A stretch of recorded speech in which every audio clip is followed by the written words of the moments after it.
What is Hitman? And is it good? History time. Wait. God! No! Sadly, I have to talk about pricing. There are 4 choices. The free starter pack. This used to be paid for, but now it is not paid for. I can't call it a scam. But it's more of a demo, which demos are good. Then there's the second part 1. It is just the first game, which is good budget option, but not exactly the greatest for the amount you get. The standard edition. This is the basic edition. It's well worth the price. And then finally, there's the deluxe edition. It is too much for too little.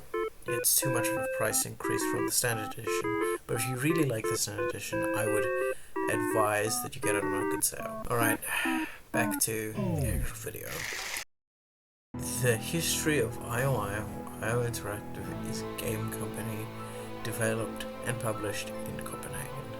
It was founded by Retro Motto and weirdly a film studio, Nordisk Film, in 1998. It was acquired by a publisher, but that is not that important, as a few years later the publisher was acquired by Square Enix. They have made 3 non-Hitman games in this 25 years of time, and I am looking forward to their next game, 007 First Light.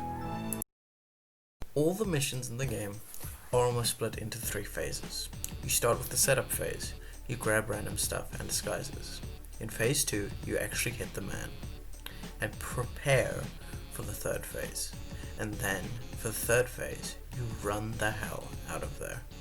It's not that many other things to do with the gameplay. I mean, there is enforcers and clearance ranks, but that is not interesting enough to talk about. Hitman 1, Hitman 2, Hitman 3. My favorite is Hitman 1. The maps in 1 are all split into different areas. Let's use Paris as an example. Paris has 3 floors and a basement. Floor 1 and the basement are one area. It's easy to move between them at the start. And floor 2 and 3 are split from it. Weirdly enough, it's easier to get a disguise once you've gone further into the level. You wouldn't guess it, because the lowest floors are when you start the level. There are different starts, but they don't change the map, as there is no place in the map where it is not split. The difference in the game is just the maps really. The gameplay does not change, but the maps are different. But the maps change the gameplay. The maps in Hitman 1 has non-targets in areas by themselves, which makes the game less about getting a disguise and more about just killing the guy. You know, hitting the man. You thought I was gonna do an Invincible joke, because I said split over 4 categories: music, art, visuals, and gameplay. Pretty good, but it barely plays, so why is it good? If it was bad and barely played, I would not like it, but it wouldn't be that bad. The only time you hear it is when you kill a target or in menus and the start, which, for how good it is not a good amount of time.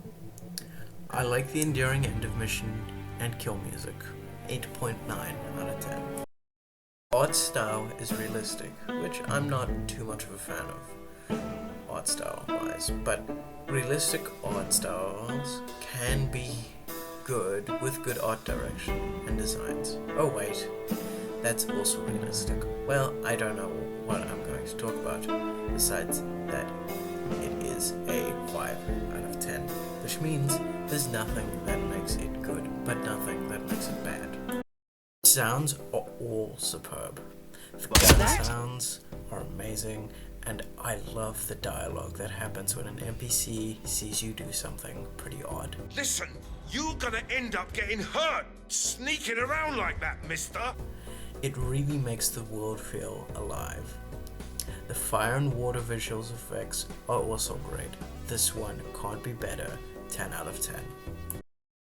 The game is great, it really makes you feel like a hitman. The game feels so different depending on if you're playing as Silent Assassin or not really caring. It feels like a different game.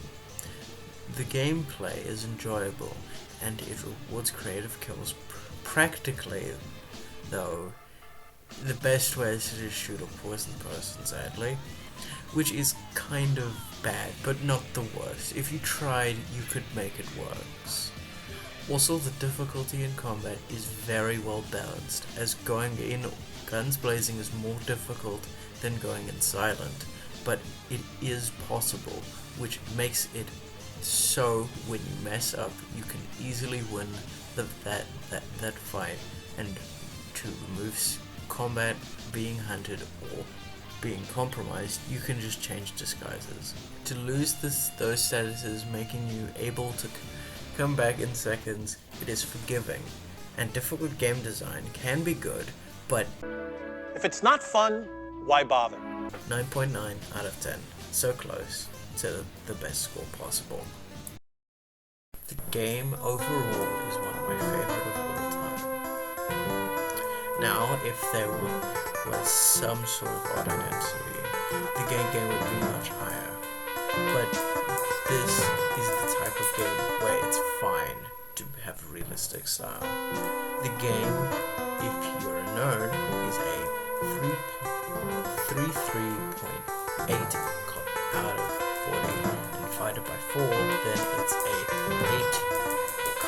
8,45 out of 10.